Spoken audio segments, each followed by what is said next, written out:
3 minutes, one topic, zero time wasted. Today, Cushing's syndrome, moon phase, buffalo hump, purple stria, and what actually kills the patient. Cushing's syndrome is chronic exposure to excess glucocorticoids, exogenous or endogenous.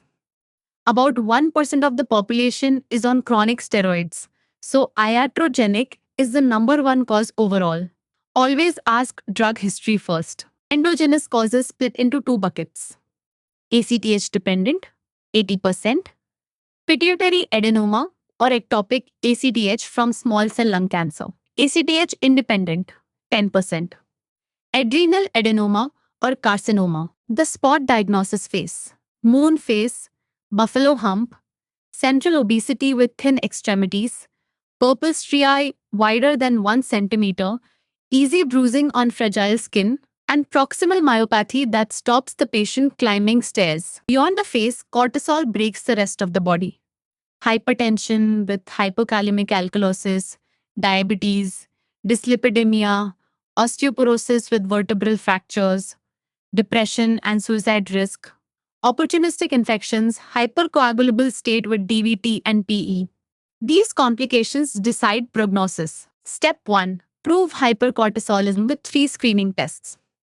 1 milligram overnight dexamethasone suppression, late night salivary cortisol, 24-hour urinary free cortisol. You need 2 positive tests. Never act on one alone. Step 2. Measure plasma ACTH. Below 5 picograms means ACTH independent. Go straight to adrenal CT. Above 15 means ACTH dependent. You now have to differentiate pituitary disease from an ectopic source. High-dose dexamethasone test. Pituitary adenoma still listen. Cortisol suppresses by more than 50% in 80% of cases. Ectopic tumors do not suppress.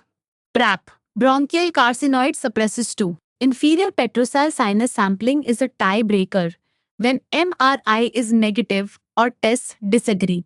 A central to peripheral ACTH ratio above 2 at baseline or above 3 after CRH confirms a pituitary source. Treatment. Fix the source. Pituitary disease. Transphenodal surgery. Cure rate 60 to 80% for microadenomas. Adrenal. Unilateral adrenalectomy with perioperative steroid cover. Medical block. Osilodrostat, metarpone, ketoconazole. Now the most important point. The patient does not die of the tumor. The number one cause of death in Cushing syndrome is cardiovascular disease. Also watch for opportunistic infection, DVT, and pulmonary embolism, and suicide. So treat hypertension, lipids, and glucose aggressively from day 1. 5 pearls. Iatrogenic is number 1. 2 positive screens needed. Suppressed ACTH means adrenal. And cardiovascular disease is the real killer.